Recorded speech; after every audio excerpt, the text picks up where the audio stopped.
Welcome to ReConnect with Plant Wisdom. I'm your host, Tigrila Gardenia, nature-inspired mentor and leadership coach. In this podcast, I share ancient and modern knowledge from biology to spirituality about the wondrous ways in which plants can help you lead a naturally conscious life. Hello, this is Tigria. I'm back again for our third edition of talking about how plants help liberate us from conditioning. Now again, this is part of our plant-inspired Masterclass series, and this is what we're going to be talking about on the second Tuesday of every month. We're going to be talking about these types of topics, which the next one is how plants help liberate you from your conditioning. So today we are going to discuss what takes the place of our conditioning once you've uncovered it. So we talked about earlier, if you remember, what does conditioning mean? What are our rivers? Where do they come from? Why do they exist? We talked about how we perceive, how we can actually start to see our own conditioning.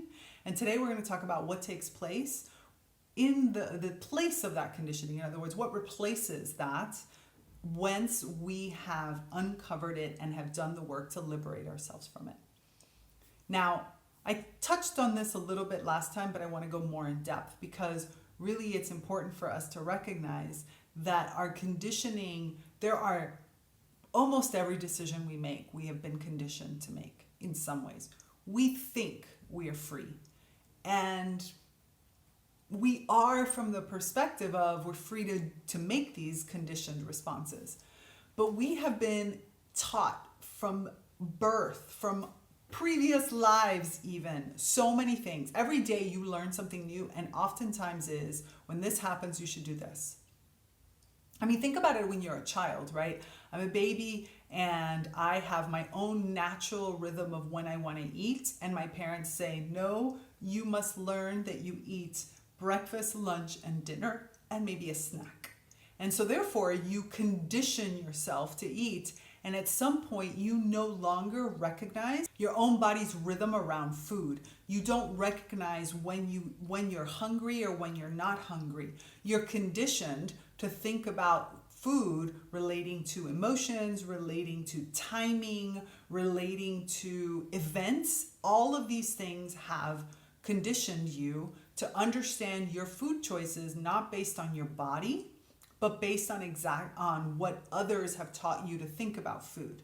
And this can be extremely detrimental for many people. I mean, obesity, eating disorders, body dysmorphia, all these types of things come from these types of conditioning oftentimes, because there are ways for us we have lost touch with our own body's ability to tell us metabolically, I need food, I am hungry, I need to experience this. And our social conditioning makes it so we oftentimes eat even when we're not supposed to be eating, or really when it's not the right time to eat. So this conditioning really can hurt us in many, many different ways. It's not just our limiting beliefs in our business, but oftentimes it's who our friends are, how I judge my relationship or how I experience my relationship, and even things within my own body. So what takes place of the conditioning once we've uncovered it is your ability to feel into a situation and use the benefit of your experience. So you marry these two pieces. You are able to both look to the past and to the future and understand what you may have learned or where you want to go. You're able to see and recognize the characteristics involved there. And then you're able to marry that to what is happening in the current situation, and then step into yourself and feel the direction. So this is when we talk about making truly intuitive choices, conscious choices. These are parts of the things that step in once I have been able to uncover and work through my conditioning and release that conditioning. So this is a really big part of it. The other thing that happens is the decision that I make now becomes 100% mine and mine alone. Not so much because there's not other people involved in the decision. Of course, you can make decisions with lots of different people. That's not what I'm talking about when I say mine. When I say mine, I mean I take full responsibility for that, which means whichever direction it goes, I still feel good.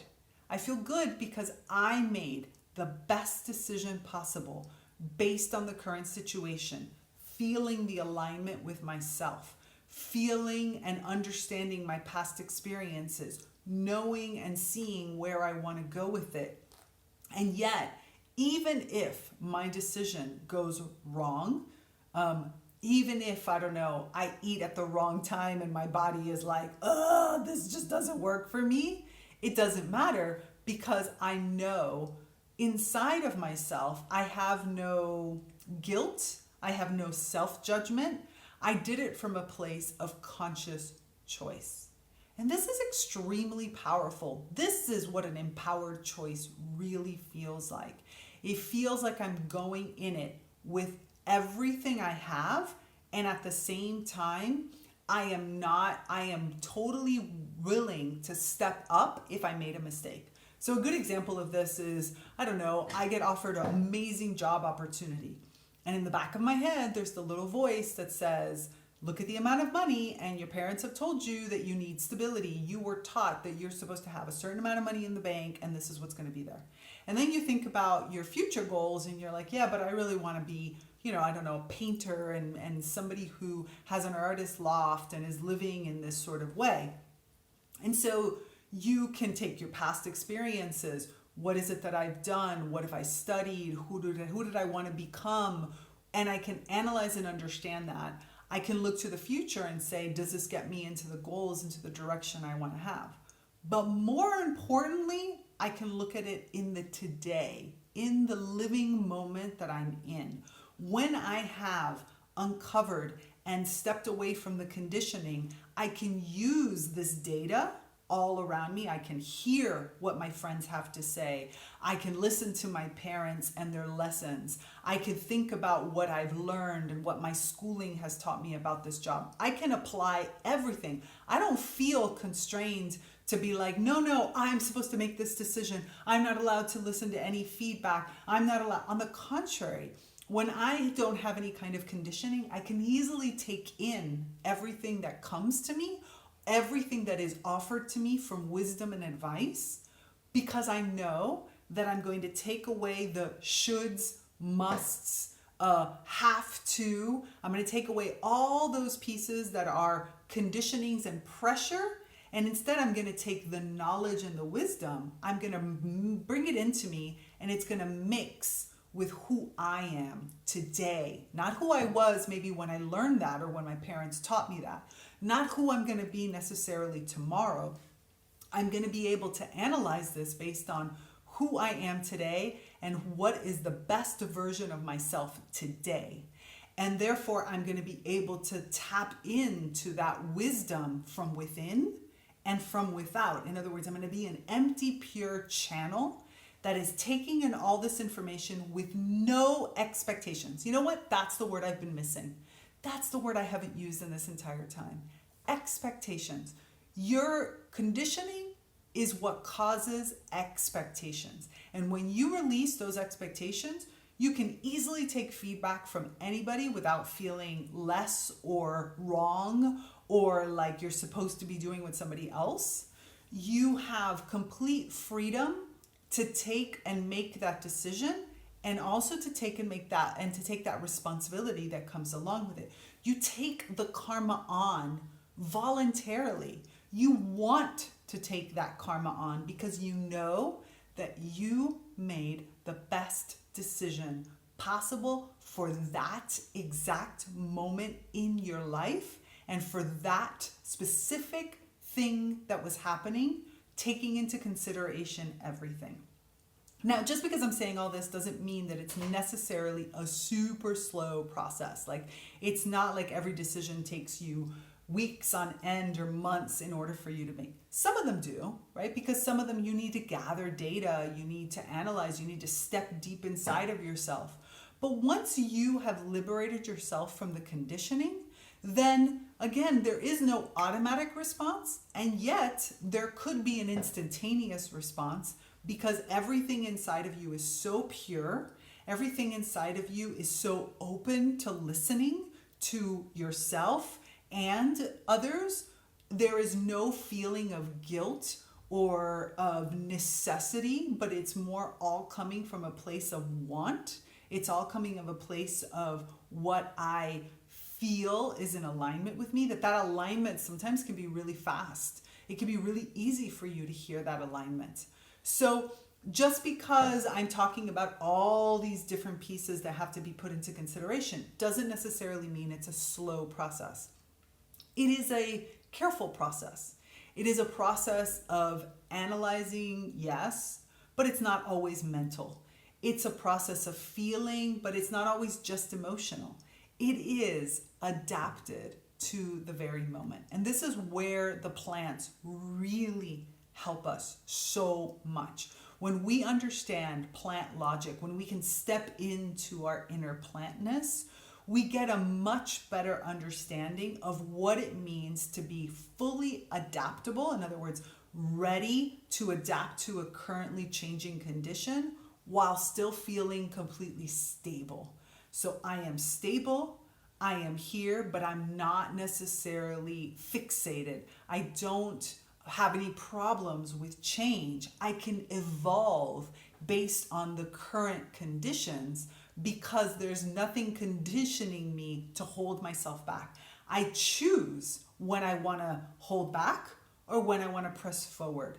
I easily understand and can work with doubt. I can work with criticism. I can work with feedback because inside I know these are the other people's conditionings being put on me, but I don't have a conditioning that holds me into some image that other people have.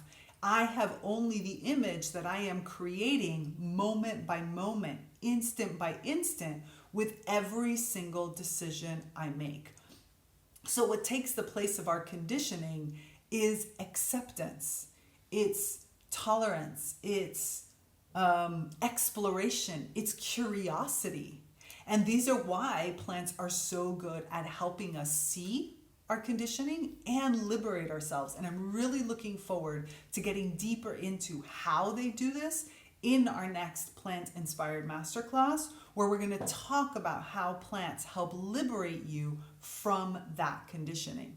Because in that plant-inspired masterclass that happens in the Naturally Conscious community is where we're going to be able to use precise examples. We're going to be able to talk it through together. We're going to be able to ask the plants directly for feedback. And you're going to learn techniques and tips and tricks in order to be able to work with the plants through this. So you're going to be able to see their models. You're going to be able to have them as mentors. And you're going to be able to also understand the measure with which they do this work on a regular basis. How does plant decision making differ from human decision making? And how I, by reawakening my plantness, by connecting into my plantness, can I step in to that same type of logic and that same type of decision making process?